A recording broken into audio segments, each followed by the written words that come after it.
नमस्कार मित्रांनो, कोल्हापूरच्या माधुरी हत्तीनेबाबत सध्या सर्वत्र चर्चा केली जाते आणि ही चर्चा आहे ना, ही आता फक्त महाराष्ट्रापुरताच मर्यादित राहिली नाही, तर महाराष्ट्राच्या बाहेर सुद्धा यावरती मोठ्या प्रमाणात भाष्य केलं जाते.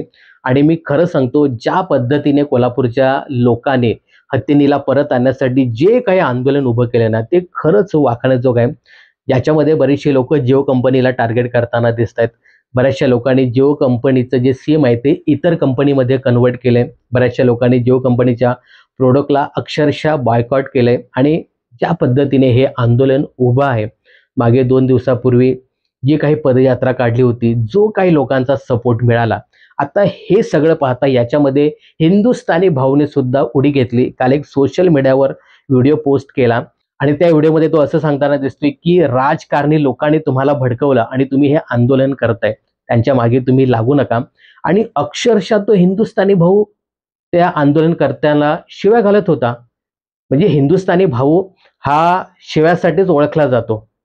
पण ज्या पद्धतीने तो आंदोलन करताना शिव्या घालत होता ना, ते अक्षरशः ऐकून बघून मला तर फार वाईट वाटलं.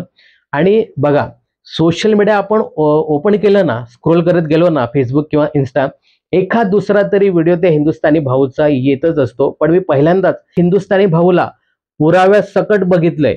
म्हणजे या अंबानीसाठी तो पुरावे घेऊन आला होता. हे बघा, हे बघा, ते बघा, असं तो दाखवत होता. आता हे पुरावे जे आहेत, ते या भाऊला कोणी दिले? कोणी याला बोलायला भाग पडलं? हा खरंच संशोधनाचा विषय आणि तुम्ही सगळे जाणकार आहात, त्यामुळे आपल्या सगळ्यांना सांगायची गरज नाही की हे त्याला कोणी दिलं असेल. याच्यामध्ये त्या वनताराचा सुद्धा तो उल्लेख करतो, की तो अंबानी आहे, तो खूप पैसेवाला आहे, त्याच्याकडे 200 पेक्षा जास्त हत्ती आहेत आणि जगभरातले विविध प्रकारचे प्राणी त्या वनतारामध्ये आहेत. मग तो तुमच्या एका हत्तीनीला का घेईल? असंही तो सांगताना दिसतोय. पुराव्यासकट भाऊ आला होता.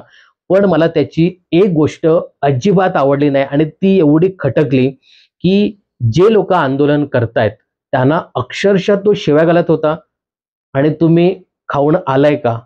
म्हणजे ही भाषा खरं तर त्यालाच शोभते, आपल्याला ती शोभत नाही. आणि आपल्याच लोकांना अशा पद्धतीने बोलणं हे खूप चुकीचं आहे.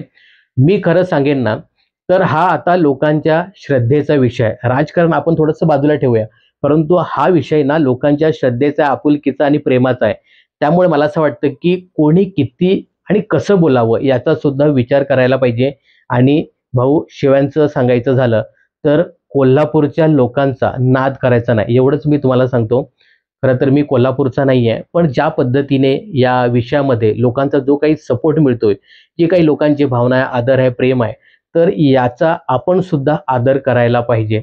आणि हिंदुस्थानी भाऊला हे सगळं बोलायला कोणी भाग पाडलं आणि ज्या पद्धतीने तो बोलत होता ना, ते खूप विचित्र आहे. तर या सगळ्यावर तुम्हाला काय सांगायचं हे कमेंट्स करून नक्की सांगा.